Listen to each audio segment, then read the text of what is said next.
I'm Drew. And I'm Tony.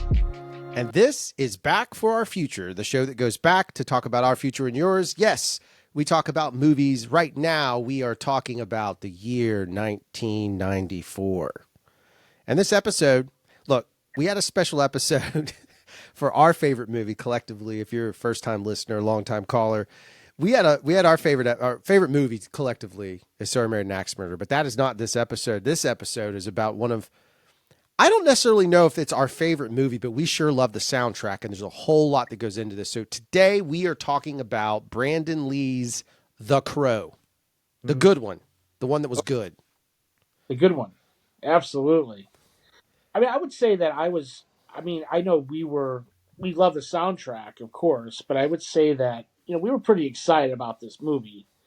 Obviously, there was a lot of publicity, and we'll get into all that later on, but as far as, I was a big Brandon Lee fan by the time this comes out because you and I both liked Showdown in Little Tokyo. We liked that film, but I was a huge Rapid Fire fan, and I know you really liked that film too. So 100%. we were excited about the prospects of a Brandon Lee career in film. Because he was a young guy. He was 28 years old, and he was kind of an up and comer. I thought, especially in the action world, where maybe some people didn't necessarily love all his acting, but he was still learning. He was still learning the craft, and he was becoming a star.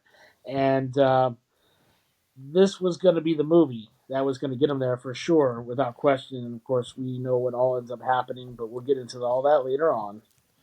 Yeah. So it's interesting because when I think about Brandon Lee and the movie Rapid Fire, for those that have never seen it, it's a really great action movie, to be honest with you. But there was often a discussion between me and Tony because there was two guys out at the same time that had this sort of style about them. And God, I almost said Jeff Speakman. Is that it? Is it Jeff Speakman? Well, Jeff Speakman definitely has a style like that for sure. But he was out at the same time as Brandon Lee. Wasn't his movie out like kind of similar? Yeah, Perfect Weapon. They're all kind of similar in a lot of ways. Yeah. Now, when we say Perfect Weapon, we're not saying The Perfect Weapon, which is a terrible Steven Seagal movie filmed right here in Mobile, Alabama. Perfect Weapon was a different movie. Yeah. Well, my point is we both had conversations about these two movies because although I liked Brandon Lee, you were a little more in the Brandon Lee camp, and I was a little more in the Jeff Speakman camp. Neither one of them. But yeah, we did we crossed over because we like both. We like both movies, but yeah, I get what you're saying. Yeah, you did like Jeff Speakman a lot. I did like Jeff Speakman a lot. The reason I bring it up is because Brandon Lee is, obviously we're going to talk, Tony mentioned, we're going to talk about all the other stuff. But the thing about him was that immediately came out is because of the history, you're suddenly into, as young men, you're into the universe of things we love. Martial arts, cool looking dudes, always get hot chicks. He's got good babes. And the movies that he had made at the time, most of these kind of action movies, Tony just said it, like they're very similar movies, but these kind of films, when they came out, they were they were kind of the same movie over and over again in a lot of ways. The exception to that comes from, I forget the guy who wrote it. I'm sure Tony will tell us here in a minute. When The Crow comes out, because then this movie comes out that The Crow, and we're all Gen X guys and gals here, or at this time in our lives, The Crow comes out and you have this dark movie where you have like a hero who's obviously on the vengeance side of things. He's doing something a little bit vengeful. Look, Batman is still Tim Burton's Batman. We don't have the Christian Bale dark Batman. We don't have the gritty Batman yet. We still have a little bit of the comic book Batman. And now you suddenly have this very dark hero character. I believe Frank Miller's Batman is out at this point too, so it's adding to that fire a little bit if you're a comic book nerd. Anyway, my point in bringing all that up is The Crow resonated with a generation, I would argue, resonated with a lot of us, at least our generation in our little culture scene. So we were all very, very, very, very hyped to see this movie. So much so that we even had a couple of friends that painted themselves up. If I'm not mistaken, and I'm going to let you go into the, I knew it. I knew my memory was that bad. Was Alan part of that group? Yes. Okay. Yes, he's Okay. gonna do a little crow thing on his face with the little makeup. Yeah, he is gonna be part of this. This is probably one of the biggest groups of people I've ever seen a movie with, because there were a lot Yeah. of us. I'm not gonna go into all the names, but I mean, yeah, he was one of them. And Jonathan Green, and this is like a solid 10 people, not 10 or 11 people that went to this film, and that's a big group. That's a big group for That's a movie. that's like a concert group. Yeah, that's a big group, man. It's like you got to get a whole row. I mean, this is before assigned seating, where you could just go in and pick your seat. Like you had to go in and you had to own an entire row and save because people like to get up, and you guys were all smokers and stuff, and they would people would walk out before the movie, and you'd have to save their seat because otherwise somebody would. I don't think people remember that. Yeah. Did where did we let's start where we saw this. Was this a Carmike movie or no? Was it? Was a Carmike movie. So we had bought. So what happened was we all went up there and we bought tickets. There was a couple of us that bought all the tickets, and so we bought all the tickets and we all met right in front of Carmike, right at the front of the stairs. So Carmike, if anyone's ever seen that theater, there's like a solid like 10 step, 5 step, several steps leading up to the where the box office was, Yeah. and so there's like a bank of steps there. And then on the sides, there's like ramps that lead in as well, and steps as well. And we met on the bottom of those steps, right in the front. The And then crazy thing about this, what's that? go ahead. I didn't mean to interrupt you. I was just going to say the crazy thing about this, we've talked about Carmike's relationship to Tony and I, and in terms of location proximity. But I want you guys to also understand something else. Jonathan Green didn't live that far away. Alan No. didn't live that far away. Worley didn't live that far away. Like the majority of our friend group, minus maybe, I don't know if Catherine's in the story or not, but the majority of our friend group lived relatively close to this movie theater. So the most of us lived adjacent to this theater. So this was not just me and Tony's, though we saw the most movies probably. It was our friend group's movie theater for the most part. And so that whole area became very important. Andy lives right there. Andy. Catherine, of course, lived on the other side of town, but she's at this movie. So yeah, I mean it was pretty epic, pretty epic night. There was actually quite a few of us, and like I said, we had to save seats and everything else. And I mean, I love The Crow. I love this movie. I still do to this day. I thought it was when you're watching this film in the theater for the first time. There's something about it that's just different. Mm-hmm. It's you knew it when you were watching it. It was one of those things you're just like, I haven't quite seen anything on big screen that looks like this. I mean, there's been movies that it can be compared to. You can compare it to certain things that you've seen in the past, maybe even like a Blade Runner or something like that, as far as a look or something that inspired it. But it just had its own feel, and that's what makes for a great movie experience. So let's jump into it for a minute, just to do our thing about talking about the movie for a second. So, as Tony said, it looks very different. It's shot very different. It's very much a very progressive movie in terms of artistic tone. It's dark. I mean, it's really dark in terms of lighting and constructive elements, filmmaking elements. It's very dark and heavy and gritty. I don't remember though who directed this. Yeah, so it's directed by a guy who always had that kind of look, right? Alex Proyas, who Oh, would that's right.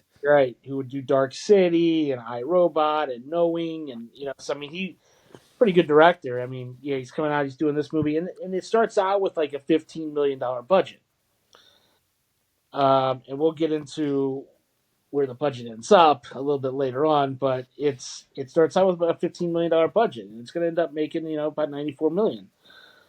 So Wow. it was a hit, and yeah, I mean it was of course based off the comic book, and but if you hadn't read that source material before, the great thing about The Crow was in a time frame where there was a lot of sequels coming out for other movies, and we joke about it on the show all the time. A lot of sequels coming out for movies that didn't really necessarily need a sequel. This was what was we would deem, you know, original source material. Yeah, and it was, and it's a very original movie, and again the impact it had. So what's interesting about it was none of me and Tony were definitely neither one of us were really into gothic sort of vibes, but there is a gothic overtone throughout the film, and I mean gothic in the sense of like you have punk rock, you have gothic people, whatever. And this was very much had that gothic vibe, and some of our friends were kind of easing into the gothic space at the time, and we're going to talk about the soundtrack, which is crazy. But at the time, industrial music was really hot, which tied into the gothic scene a good bit, where you have, and if you don't know what industrial is, that's where you have rock that has a lot of electronic elements. And again, we'll give you examples when we go into the soundtrack, because there's some heavy hitters on that for sure. One of the songs is still super solid, but you have that sort of vibe all going on. And so there's a lot of like layers to the film. Is this Proyas's first movie? Um, Do you know? I don't know right off the top, to be honest with you. No, it's okay. It's just Alex Proyas ends up directing. I just No, recently rewatched Dark City. yeah, it's. I mean, he did Spirits in the Air, Gremlins of the Clouds, but I mean, this is his first big movie. Yeah. Yeah, see, and that's crazy because just parallel to this, if you end up watching The Crow based on this episode or you haven't seen it in a while and you feel like revisiting, when you finish this, if you want to stay in that dark mood, go ahead and just head on over to Dark City, one of the weirdest movies ever made. Arguably, I would call it more groundbreaking than The Matrix, and that's going to shock some people. But if you actually keep that in mind when I just recently rewatched this like a month ago. If you go back and rewatch Dark City, The Matrix ripped it off, and I'm stating that, and that just tells you Alex Proyas just is a really gifted filmmaker that has a really great eye for science fiction sort of vibe stuff. And here we go, step into it. The Crow's kind of more fantasy, but whatever, it's great. All right, so Alex Proyas. Let's go over the cast because the cast is kind of interesting too. It's a fun. Obviously, Brandon Lee's a big one, but there's other names in this that are Oh kind of yeah. interesting in terms of who they are. Ernie Hudson plays the sergeant. Of course, Michael Wincott plays a really great villain in this movie. Of course, Bei Ling, who's kind of his kind of sister henchman type. You know, she likes to cut out the eyes of people, and when she likes them, that's which I always thought was kind of a very interesting character trait, right? Because I mean, she's got this thing where she likes to cut out people's eyes, which I which was kind of disturbing as I'm watching the film, right? Oh yeah. And yeah, so I thought always that was kind of intriguing. Of course, Michael Massey, who's going to play Fun Boy, and you know he's going to have a really big role in this whole production, and we'll get to that a little bit later. And John Polito was in it, and Sophia Shinas, and I mean it was a good cast for sure. Who was his love interest in this? Um, Was she not somebody? that's a no, it's just Sophia Shinas. I just named her. Is she? Where else would we have seen her from? Do you know off the top of your head? Because it feels like she was very recognizable to me. She's And like in my, she's like a what? I'm sorry. a singer and stuff. She's yeah. Got it. That's what it was. Okay. Yeah. I knew there was a connection back. So anyway, the crazy thing about it is we say all this to say that when we start talking about this movie, we're trying to not go immediately into one of the darkest aspect of the film, which of course is related to Brandon Lee, but instead just focus on the things that are really great about it that still holds true. And I would argue that one of the greatest elements of this film, aside from us all seeing it together, which is really still kind of interesting, dude, can we at least just have a little chat about this soundtrack for a minute? That's what I want to talk about.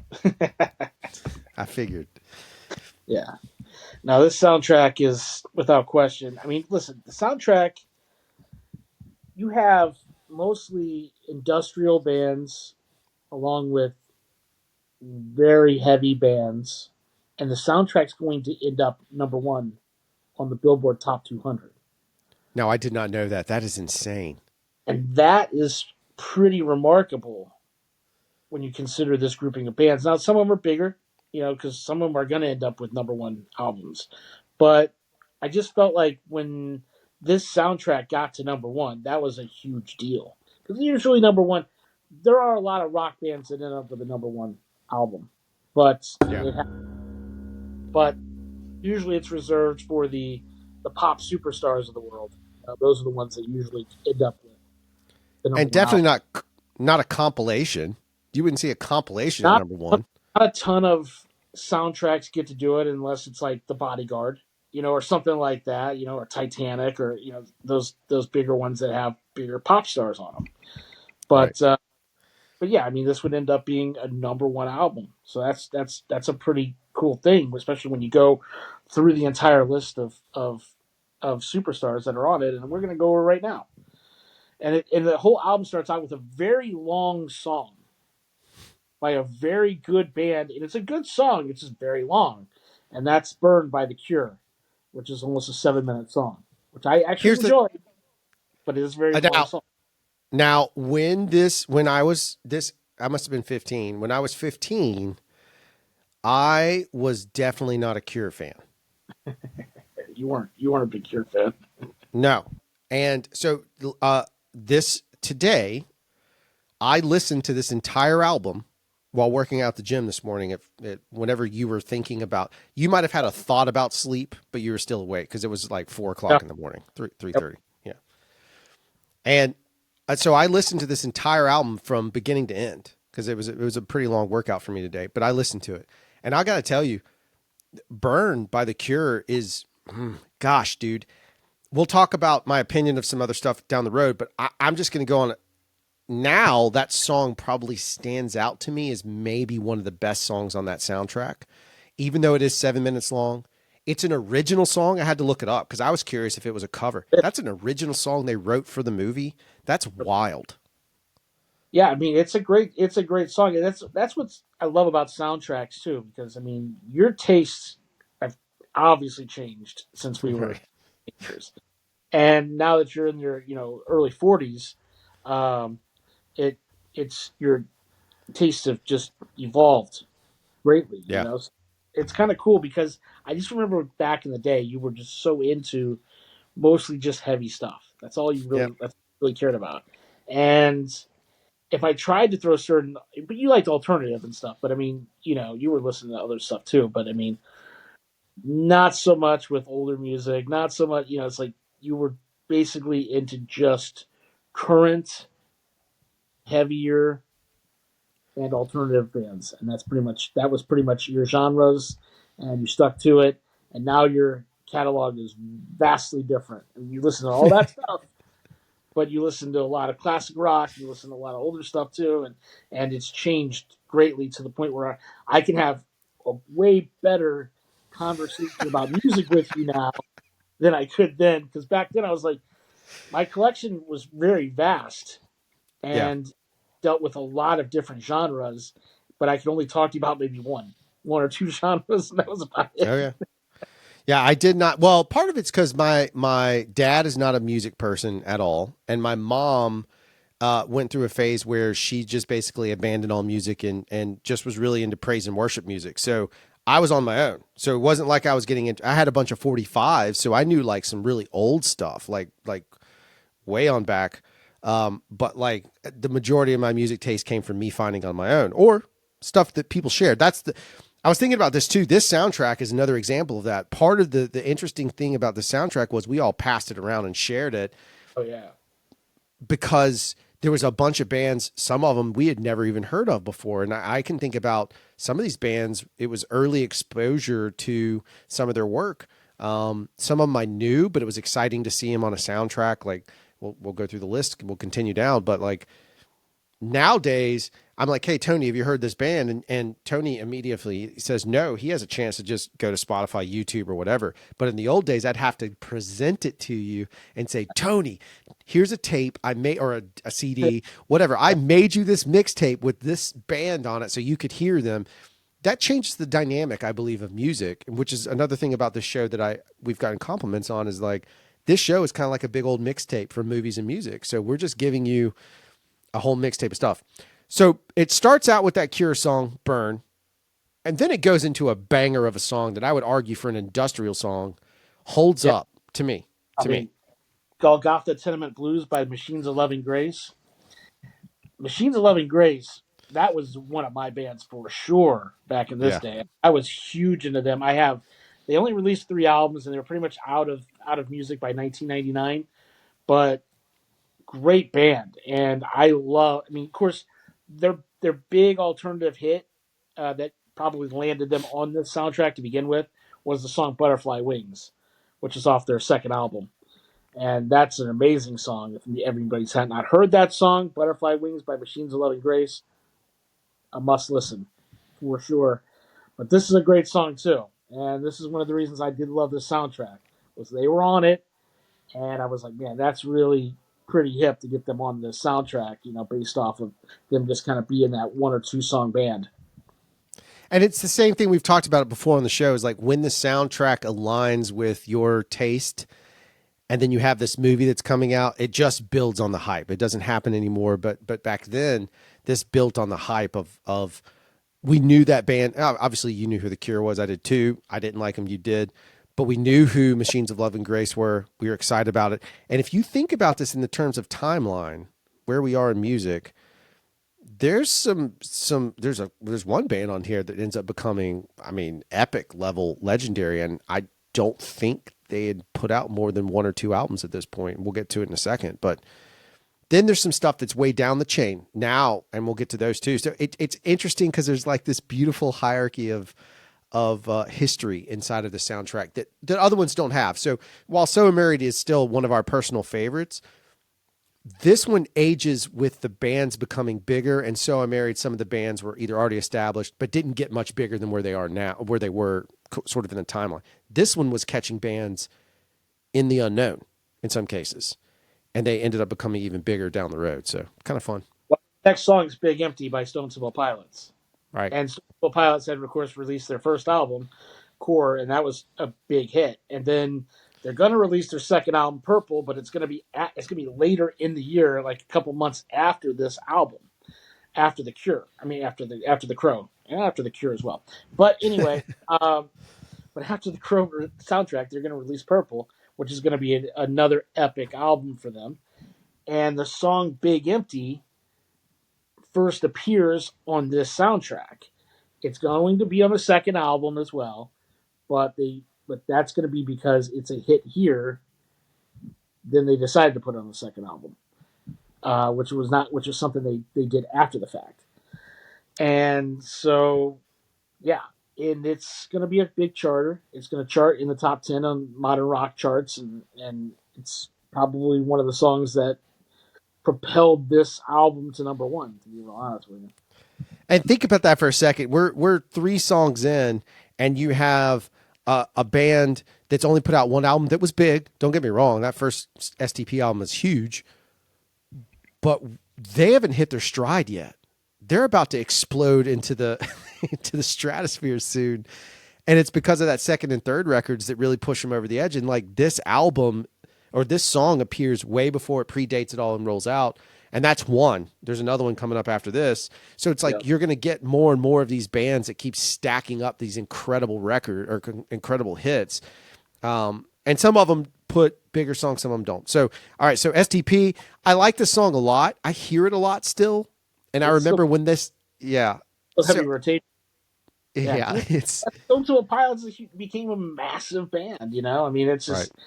So, I mean, they're still played on a lot of the rock stations. I hear them quite a bit too. But I mean, yeah, it's still a good song. It's a heavily played song off this soundtrack, especially. But yeah, but the next one is Dead Souls by Nine Inch Nails, and for people that know the other band, of course, it's a Joy Division cover. So yeah, it's a pretty amazing song, quite honestly. Now, I did not like Joy Division when I was young. They were not for me at Yeah. all. Did not like them. Didn't like Joy Division. The band that predates Joy Division is called Warsaw. I had never heard Warsaw when I was young. I probably would have liked them. They were a little more on the punk side of things. As I got older, I would work with a gentleman named Todd Hall, not related.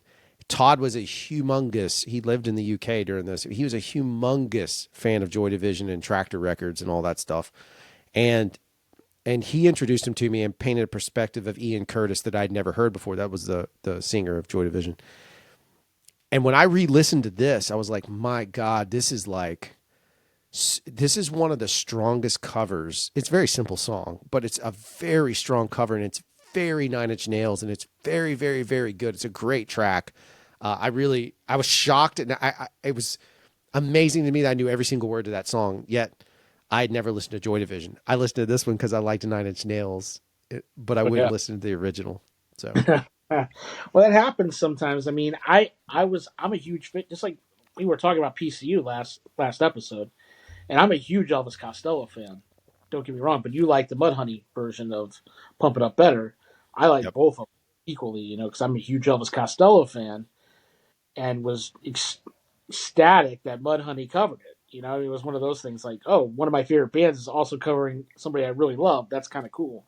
It's kind of a Yeah. cool match.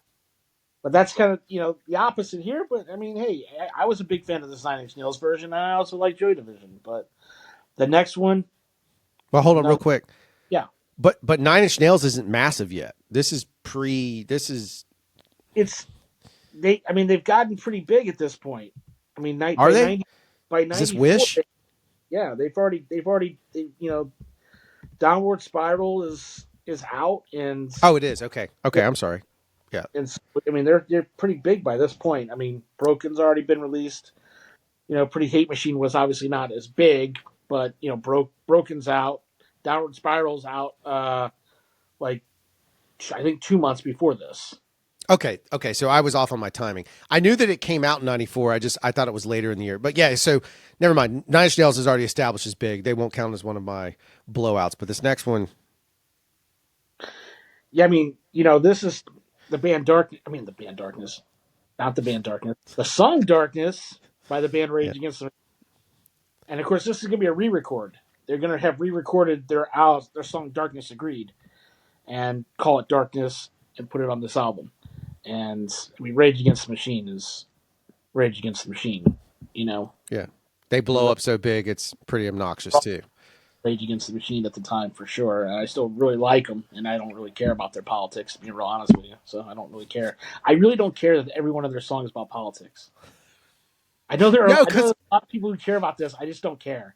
I don't the, care. but The lyrics are still great. The songs are great. The band is great. They sound awesome, and that's all I really care about. and the crazy thing to me is like they're one of those bands where people will say that stuff, and then the song will be on, and they'll be tapping their foot. Like they can't. The music is so well composed, that, like it's a little obnoxious how good it is. Um, I like this song. It is not one of my favorite Rage songs. I love the jazzy element to it, but it's not one of my favorite Rage songs, and that has nothing to do with lyrics. It's just not like a big banger. It's a Not little for more subdued. Yeah, yeah. for them. Yeah, not for them. And then we got "Color Me Once" by Violent Femmes. Dude, Of that course, song is so good. so good, and Oh, Violent are already very well established by the time they get to this album. But yeah, I mean, but a great song. And the next one is a pretty good song. It's a cover as well. It's "Ghost Rider" by the Rollins Band. And yeah. of course, It's it's a cover of the band Suicide, who was a punk band and hardcore band. But and of course, it is actually about the comic book character. I don't know if everyone even realizes that if they hear the song, but it is actually about the comic book character Ghost Rider. So, and look, I'll, brother, I think my brother would like to hear that little tidbit. that song is well. I mean, if he listened to that song, there's no doubt because it's like it's what is it? Riding through town with a head on fire. I mean, it's so good, dude. Look, this song, this Henry Rollins in this is like on the verge of becoming, I think his name's Neil Fallon, which is the singer of Clutch. This has like, I mean, Rollins band's always had a blues element to it, but this, because it's an old punk song or a punk song converted into this Rollins band version, it has this almost early Clutchish sort of vibe. And when you hear it, it's timeless in the sense that it's so simple and so straightforward, but it's just a punchy song. And today was leg day. I was literally doing squats to this song. And I'm like, Henry Rollins is ripped. I'm going to be ripped. Yeah, Ghost Rider. And I mean, I was laughing at myself because that song was playing while I was doing this stuff. It's a great track. It's really, really, really good. Very simple song. Milk Toast by Helmet. Yep. Special place in our heart, no doubt about that. I mean, it's a great song by a great band that has become legendary for us over the years, and why should they not be on this soundtrack? I definitely think they were probably one of the eyeball catching scenarios. Now, had Betty come out yet when this was Betty out, or is this a pre-release? Betty's out. Okay, that's what I thought. So for us, it was still just seeing a familiar face of like, oh, especially me, Helmet when I was growing up was my all-time favorite band, like period. And or Betty's that song's right on this. I think it's like right. I think it's within the month. They're both released within the month of each other. I know that. Okay. And Betty ends up being a really different album. It's their follow-up to, arguably, we've talked about this before, but like Meantime is a pretty big record. Does well for them. And, oh yeah. And Betty is a fantastic album. It's just got some different elements to it in some spots. It's got great. a little bit of a sophomore, technically not a sophomore record, but a sophomore in terms of popular media, a sophomore record vibe to it, and then they take some chances. Great track. So then the next song is "The Badge" by Pantera, which is a cover from the band Poison Idea. Do you know who the drummer of Poison Idea was? Originally? I sure don't. I don't. Sri Bogdan. From Helmet? From Helmet. That's his first. That's crazy. So Pantera covers a Henry Bogdan song. Henry Bogdan leaves Helmet eventually and goes to Quicksand, I think. Yep. That's wild. I did not know that. I was banging on it today. That was another one I was listening to. I was still in these three songs got me through squats. That's what I'm saying today. These three songs were banging me through the squats. And that Pantera song is rad, dude. It's a great track. It's a great song. And I love how we're getting to know your entire routine at the gym as we go through each song. Well, I just listened to it. Listened to it. So, cool. We get to go through and get to talk about the soundtrack, but we also get to know a little bit more about how long you do squats for. Which is kind of a cool thing. Sarcasm noted. So the next song, this is where we literally find this band for the first time, is on this song. The soundtrack is never made, and they're not on it. I don't think we would have found this band ever. And that's, I don't even want to know what you were doing in your workout during this song, because you loved this song, as did I. But Slip Slide Melting for Love Not Lisa is an amazing song. Yeah.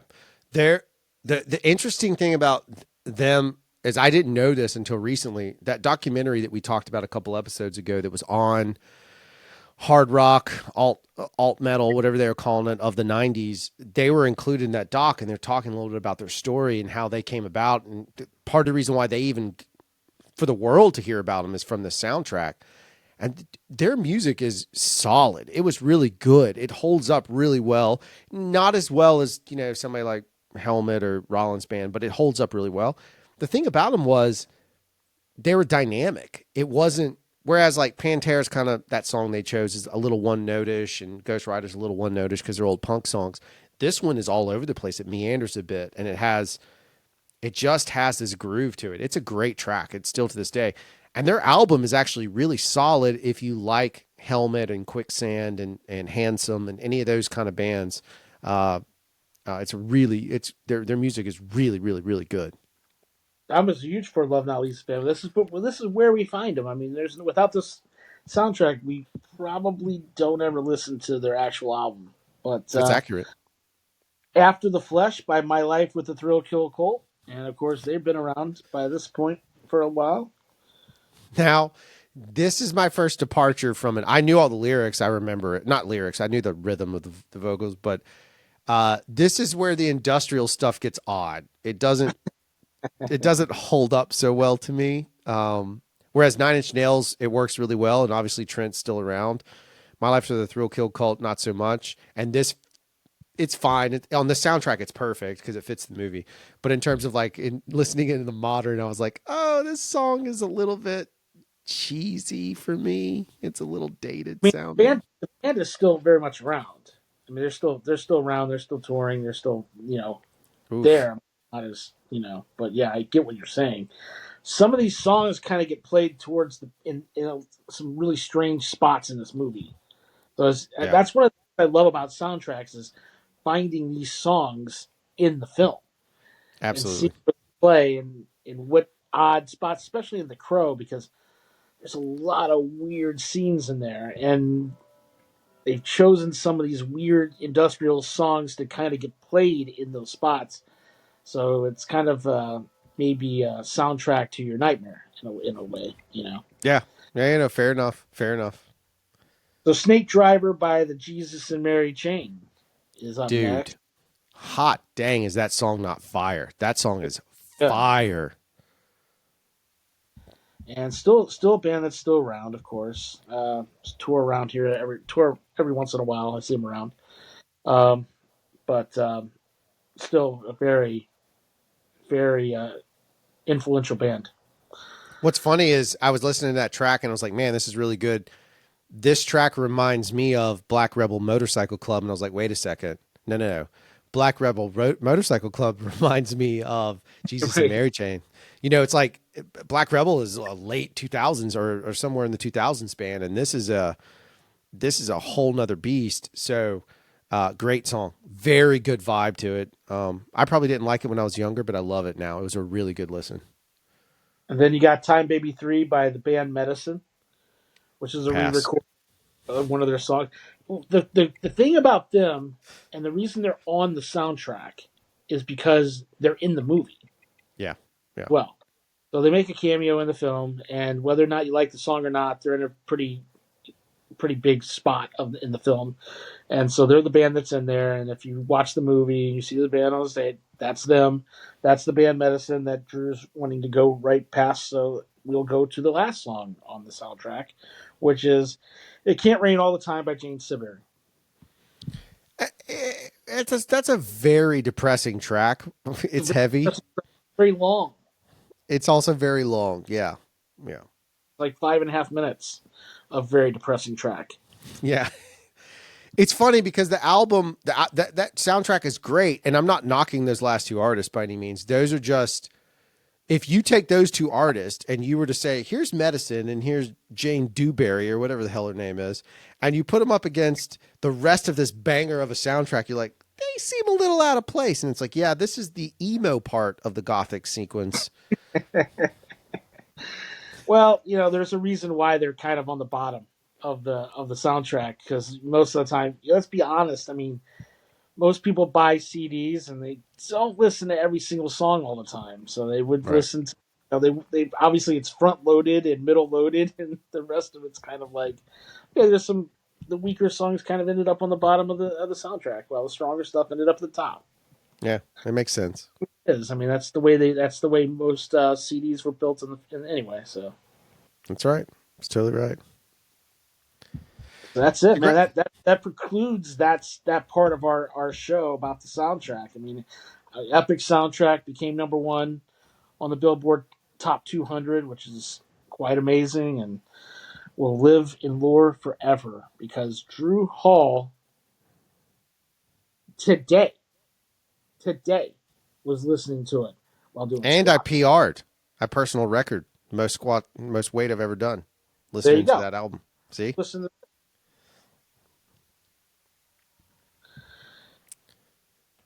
So at some point in this, we're going to have to address the big scenario that unfolds, and so uh, Tony has an interesting set of stories. And I'm going to let him tee all that up, but just to say, obviously, Brandon Lee dies during the production of this movie. I don't know how far along were they in production. Do you know that, or is that part of your story? I don't want to ruin anything.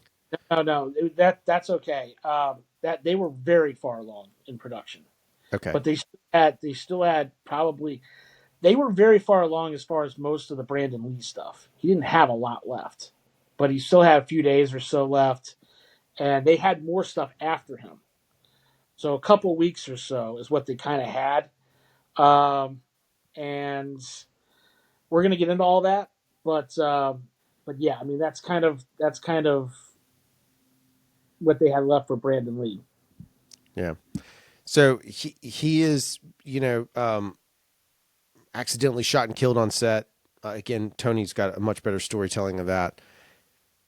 That happens obviously before the film's done, as Tony just mentioned. So we all know this going in. And the irony I don't think was lost on anyone, even us, that here's a movie about a guy who is murdered and dies too soon. I'm not saying anybody committed murder on the set. I'm just saying in general, a guy that dies too soon, and then his ghost comes back and does whatever. Essentially, oddly, that's what we all experience sitting in that movie theater, is we're seeing a ghost of a guy.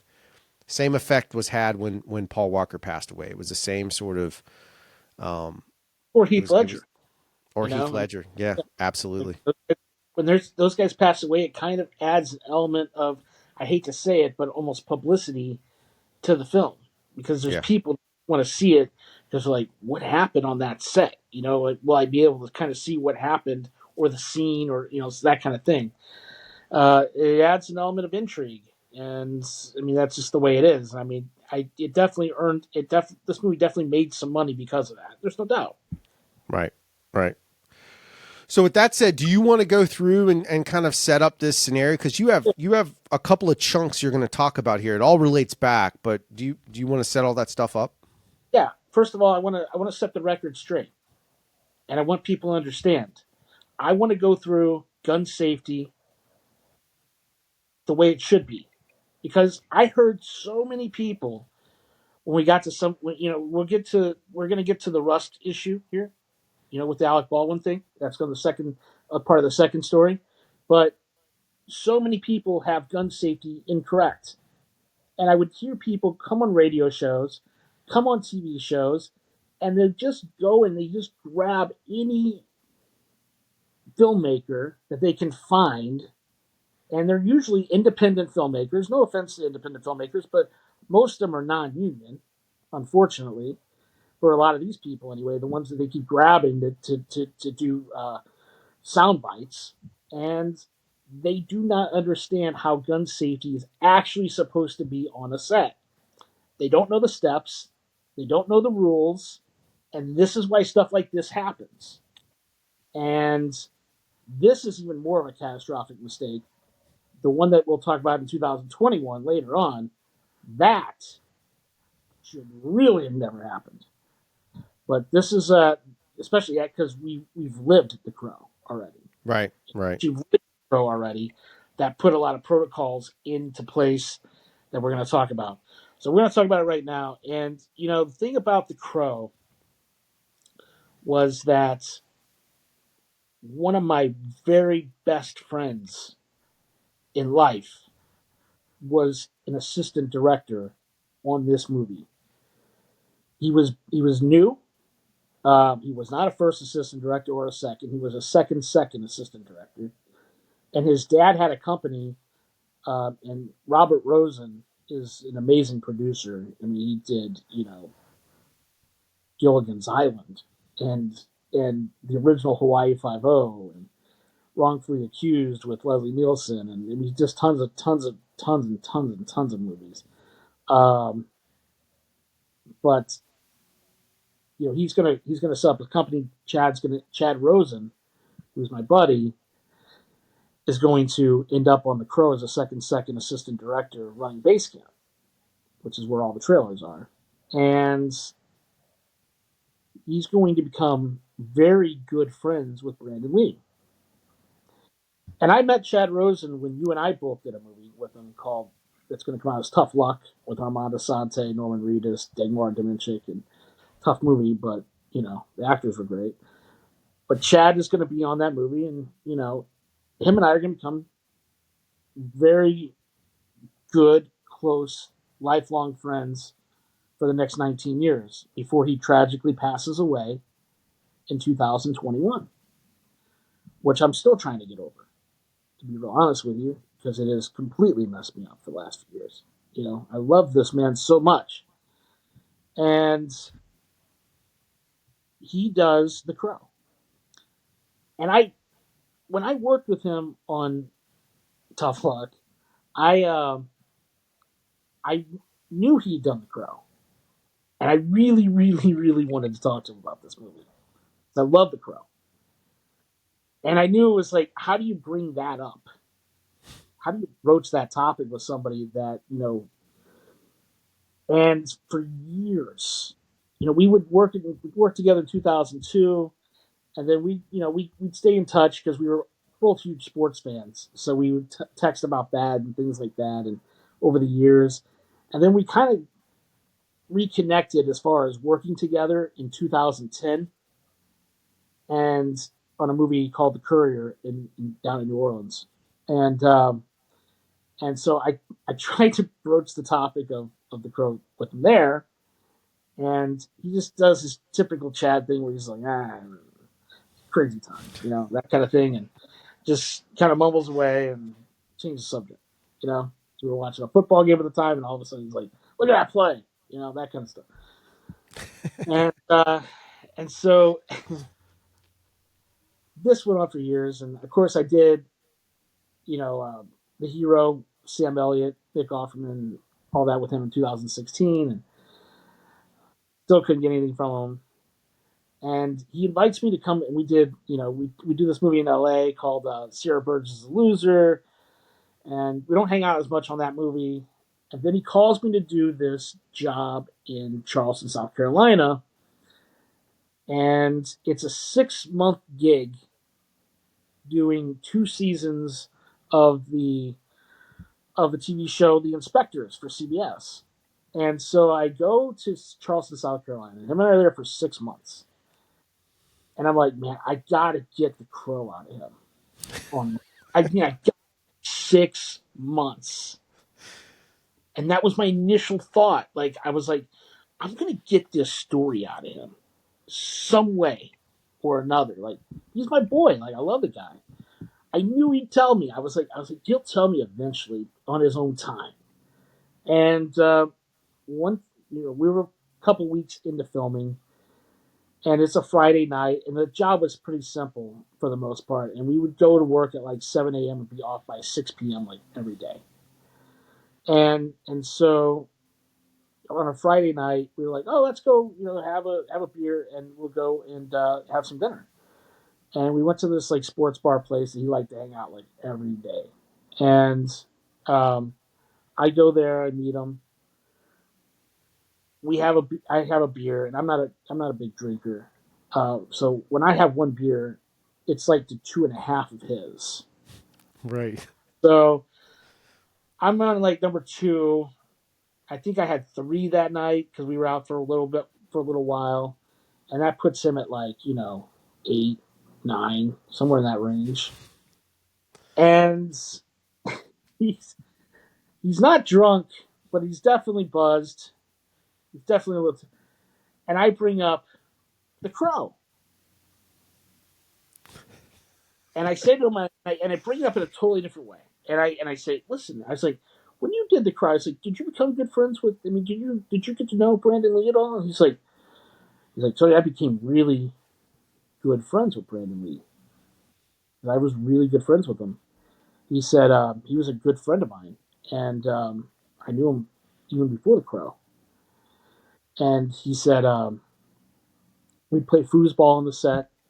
We played ping pong on the set, and I ran first team. And I'm telling you through his words, not mine. But and he said, yeah, I loved him. He said I really loved him. And I had the gumption to finally bring it up. I was like, "Were you on set the day he passed away?" He goes, "It was a crazy day," and I thought he was going to stop there, but he didn't.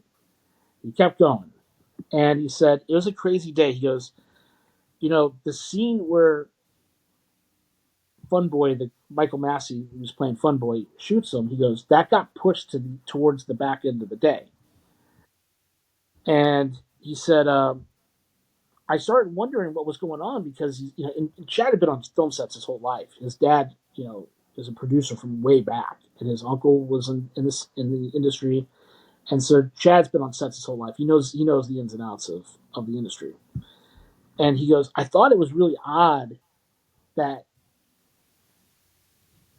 one of our producers let the armorer go home early that day and cut him because of budgetary reasons. And that's something people don't know about this incident. Holy cow.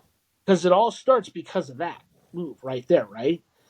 And so that's one of the things that first happens is that they cut the armorer on this day as the day's going on. And then he proceeds to tell me, he goes, one of the things that the props department did on this movie was they didn't buy um, dummy cartridges for the revolver from a place that sells those. They made their own. Uh-oh. Right. And, when you're making those, you have to take out the primer In and the fact, powder. I have So the one right primer, here. yeah, right there. There you go. There's an actual dummy bullet right there, 45 caliber. Exactly. See, the primer is what he's talking about. This is out of the back. Exactly. So the primer and the powder are gone, but you have a real live bullet. So what happened was he would tell me about a week before they get to this scene, there was a close up of this gun. Mm. And a lot of people know this. And I would be really shocked if Chad's ever told this story to anybody else but me. Because I know his ex wives don't know it. Because I know them. And I don't think he's told this to a lot of people. So you're getting information for the first time. But they had a close up of the gun, and of course they wanted to use live bullets for it. Because blanks don't look good in that close up. So they use these dummy rounds. They use live bullets, of course no primer and no powder.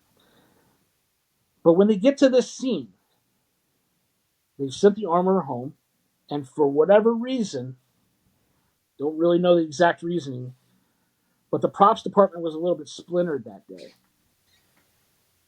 because somebody was out shopping, like one of the top props people in the department was out shopping or something, and it left a very inexperienced props assistant on set. They were going to load the gun with a blank for this scene. What never happened was the gun never gets checked. Mm. So the gun comes to set, and remember it's early '90s at this point. So the gun restrictions on set are a little bit different than they are now. Um, Usually we'll get into what the protocols are, but usually there's protocols that would make for the gun barrel to be checked. Um, no armorer, props assistant didn't know the protocols. Uh, Assistant director that didn't adhere to the rules that he probably should have.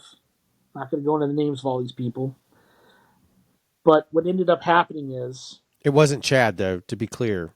Chad Chad was is not. not on set at this exact time. Okay. Chad Just making Chase sure. Not Shad. Shad would never be in part of that anyway. As the second is so much. The first assistant usually calls for that stuff. But still, it wasn't Shad. Um, and the gun doesn't get checked. There's still a dummy bullet. It's a live round bullet in the chamber. When you load a blank, obviously that's not a bullet, but there's primer and there's powder that come from that. And what ended up happening is Michael Massey shoots the gun. There's a live bullet in the chamber, in the barrel, and that shoots out. For many, many, many years, I've always heard that it was a projectile, quote unquote, projectile that came out of this gun, which made it sound like it could have been anything. It was a live bullet that got shot out of this gun. And I'm not entirely Holy. sure, but it was a live bullet. Shad had sent everybody to set. So he had come to set. He did not see any of that play out until the gunshot itself. He sees Michael Massey shoot him. He sees Brandon Lee take the shot. He sees Brandon Lee fall to the ground. And he thought it was part of the scene. But he swears to me. He swore to me he saw something come out of the gun. I don't know how he saw it because it's pretty. Those things come pretty fast. But he saw something come out of the gun, and he immediately knew something was wrong. There was a medic there, but Brandon Lee dies instantaneously. It's like 15 feet away. So Yeah. I mean, it's not quite point, but it's pretty almost point blank. And um, he dies very fast. And there's an ambulance, and I asked him, and he's like, "Well, the ambulance got there in about 5 minutes, but he said it might as well have been 5 hours. It seemed like it took forever to get an ambulance there, but it didn't, and it happened that fast. And Brandon Lee died, 28 years old, right there on set, in front of everybody, and it What's really messed him up. It really messed him up. And of course, what ended up happening is they Paramount was supposed to be on this movie. Paramount was the company that was wanting to distribute this, and they will drop out. They drop out completely. And Miramax is going to be the company that picks this up. And they ended up giving them another $8 million, which balloons the budget to 23. And Robert Rosen, Chad's father, is part of making that happen through his company. He was big into doing that. And then what ends up happening is they go back and they do some additional photography with Chad Stahelski, who is the director from John Wick movies, Yep. but he's a stunt guy, and they're going to do work with his double and finish all the Brandon Lee, what's left of the Brandon Lee stuff, which wasn't a ton, but there was some stuff. And this will be Chad Stahelski as a double. This finishes it up, and they'll finish the movie. And what you have now is the finished product. But that's how they got to it. It's a very, it's a, it, I was very quiet as I heard the whole story because I was just like blown away, you know. And how do we get to that? How does that stuff happen? I mean, I want to go over it, you know. I want to talk about it. I want to tell people the proper way to handle a gun on set because it just absolutely infuriates me that people continually do not do this process correctly and that people will go on radio shows and TV shows and really actually give real disinformation. Not the Right. fake disinformation that we always talk about sometimes, but real disinformation. And how do you go about this process? It's very simple. You hire an armorer. Where does that person come from? What do they do? An armorer deals with all your firearms. Everything to do with your firearms. Everything to do with it. Guns, blanks. If for some stupid reason you need a live bullet on set, everything is handled by that human being. They're hired by either a producer or a props department. Props departments a lot of times have people that they'd like to deal with. So they'll tell the producer. Producers end up hiring the armor. Armor ends up on set. They end up with all your firearms. Nobody else touches those guns. It goes from an armorer to an actor. That's the process. Armorer to actor. Nobody else touches the gun. When the gun comes to set, the first assistant director, unless he's put this process into an on-set other AD's hands, the first assistant director will make an announcement through the radio and as loud as he can make it, or she can make it, or they can make it, that there is a gun on set. Gun on set. Gun on set, and they'll talk about what is being fired from the gun. Quarter round, whatever it is. Whatever it is, quarter load, whatever's coming out of this gun.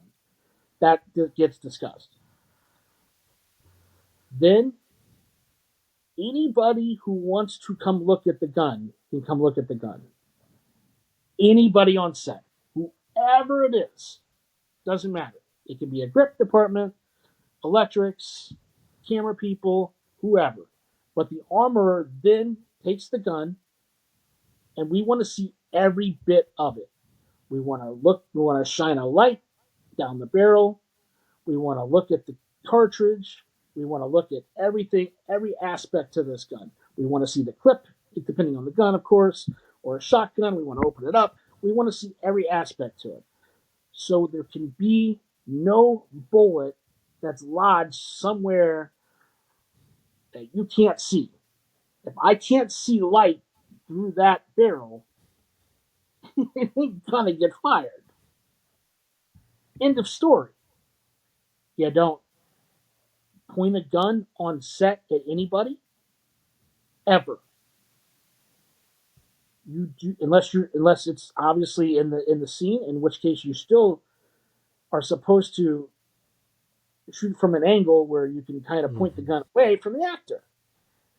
And as I told you before on sets, because this was a process that I kind of taught you on when you were doing your movies and we were doing all those movies. You do not shoot a gun at a camera. And if you do, nobody, and I do mean nobody, can be behind the camera. Right. At all. Nobody can be behind the camera. You lock it off and you call it a day. Because nobody can be behind the camera if the gun gets fired and that trigger gets pulled. End of story. No exceptions. If there has to be a fight about it, then we're gonna fight. No exceptions. There's no exceptions to these rules. And that's what keeps you safe. And then once the actor has finished with the gun, the armorer comes up, takes the gun, end of scene, puts it away, locks it up. So we come from The Crow, and in 2021, Alec Baldwin fires a gun on the set of Rust. What's different about that process? Well, we already had all these rules in place by then. So this really happened. So what happened on that? Well, you had an inexperienced armorer who, for some ridiculous reason, had live ammo with primer and powder in the bullets already loaded up in the gun. And you had Alec Baldwin shoot the gun. So who's at blame for that? Well, I was really shocked that Alec Baldwin never got brought up on charges. I was shocked by it. Yep. I was like, how did that happen? Because when you show this gun, yeah, you can show it to an actor, but most of the time, an actor never sees the gun. Some actors like to look at it. Some experienced ones do like to look at it. But a lot of actors will just be like, they've checked the gun. I'll shoot the gun. You know what I'm saying? That's the way it is. And they don't always see it. So I was always under the assumption that Alec Baldwin just trusted who was around him and fired the gun. And who was around him though was the first AD, right? So the first AD picked the gun up Mm. from a table and handed it directly to Alec Baldwin. That's how that really happened. Because I know somebody on that set too. And handed that gun to Alec Baldwin. So it was not handed from a very inexperienced armorer who is doing time for this, by the way, as she should be. And who should else be doing time on this set? The first assistant director. 100%. I was shocked that the first assistant director on Rust wasn't brought up on charges. And I know they made some kind of deal for the testimony for Alec Baldwin. I get this, but I never understood why Alec Baldwin got brought up on charges for that. And I know he was a producer as well, but a producer credit for an actor on a movie is basically an executive producer type credit or a producer credit, and they're working inside of a company, and they usually have another person with them that's an actual producer type that kind of deals in their best interest for the film. And all they really want on the set when they get that credit is just a little more say so with the director and a little more creative juice. That's really all they want. They're not in charge of stuff like this. So that meant nothing at all. It meant nothing. And for him to be brought up on charges, absolutely inexcusable. Should never have happened. First AD should be rotting in jail. Should be in a prison cell with the armorer. When the Allman Brothers movie when the Greg Allman movie happened in Georgia back in 2014-15, and the Slates for Sarah thing happened, and and Sarah died on that train trestle. I know the first AD on that film very well. She's a friend of mine. She's not in the industry anymore, but she's a friend of mine. And I've done a couple projects with her, a couple different TV shows out in LA with her. And she got brought up on charges for that. Whoa, really? Oh, yeah, absolutely. I mean, she ended up on probation and like a 10-year probationary period and stuff like that, but she got brought up on charges. Interesting. You know, because the first AD, and this is what people need to understand, the first AD is in charge of safety on the set. Directors are too, but first ADs are there to make sure the director is being safe about Yep. how they're going about their creative process. That's what they're there to do. And other ADs will help guide that process for a first AD. Um, so I was really shocked again by Alec Baldwin being brought up, and of course it gets dismissed because it should have never happened to begin with. That was kind of a witch hunt. It's But just such a weird. It's such. I heard some other people talking about it. Now the bomb you just dropped about the Brandon Lee stuff is like a whole nother. That, I mean, if it's a live round, um, I mean, there's a huge. I mean, I'm not a lawyer. There's probably a legal discrepancy between projectile and bullet. Um, if they have a, so just everybody's on the same page. Like, I used to work with a firearm company, so this brass part is called the cartridge, and Tony's right. The back part's called the primer, and inside of the cartridge is the powder, and this tip on the end, this is a 45, is the bullet, right? So collectively, it's a bullet, but this technically is the bullet. If that gun had a cartridge with a primer, so everybody knows a stunt round, a dummy round, not a dummy round, I'm sorry, a blank round is a actual bullet or actual cartridge. The bullet is gone and it's crimped on the front. Normally have a little extension. That prevents all the powder from coming out. So if you have it, so every blank round has a primer and gunpowder and it's crimped. But if what you're referring to is, and what it sounds like, is you now have a primer with a, Right. right, you have a complete cartridge with a bullet. That's not a There, projectile, that's a bullet.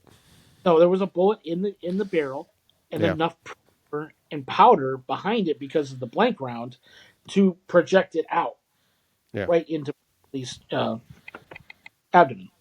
Yeah.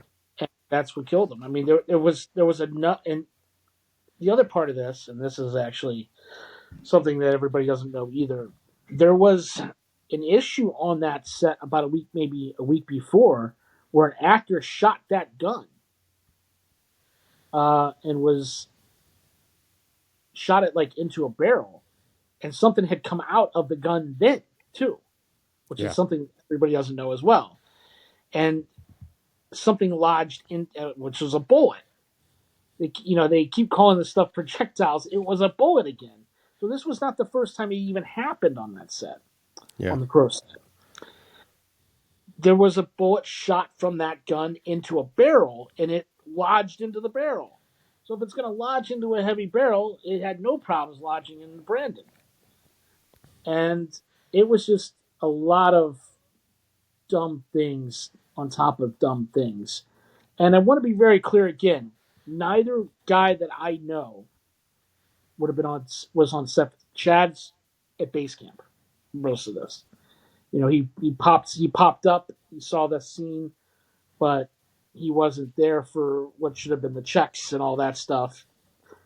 He actually thought at the time when the armorer got sent home, and he would tell me this: when the armorer got sent home, he thought that they were not even going to shoot that scene because he's like, "Well, why are they sending an armorer home?" Right. Yeah, he's probably thinking more about it's an early wrap day. They're going to wrap I, early. We're going to finish early. and we have a lot of producers that listen to this show, a lot of producers that listen to the show, dozens of them, and they know how I feel about sending crew members home. Okay, I'm not a big fan of it unless it's like people that are kind of lower on the totem pole. Right.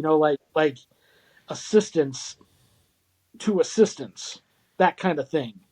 Like if you want to send a couple of my PAs home, or you want to send some, that's probably okay. But under no circumstances should you ever send an armorer home if you have a gun scene coming up, Right. or sending the medic home, which is something I've had. I know a few producers on this that listen to love to do that, and I'm just like I've gotten verbal confrontations with these people about that. Don't send the damn medic home Right. because as soon as you do this something stupid like that, something's going to happen. It's a Right. guarantee.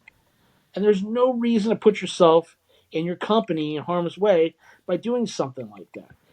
As it was, no charges were ever filed on the Crow. Interesting. But the family, because there weren't all the same protocols and stuff like that in place as there are now. A lot of people are safety is such a big issue now. Not that it wasn't then to a degree, but such a huge issue now that now they feel like all that stuff should be in place. All the unions take safety protocols. We go through training as assistant directors and take classes and stuff, and to learn these things and how to deal with them. I mean, I've even taken classes on CPR and Heimlich maneuver, things like that. And even with a medic on set, I still have gone through all that. But there was a lawsuit where several producers got sued, and they ended up there was a settlement, but there was a lawsuit from the family. Crazy time, man. And we lost a really, really great actor, and of course, Chad's passed away in 2021 in October 2021. So I lost a best friend. But yeah, I mean, The Crow is a tragic, tragic tale, but a wonderful, wonderful film.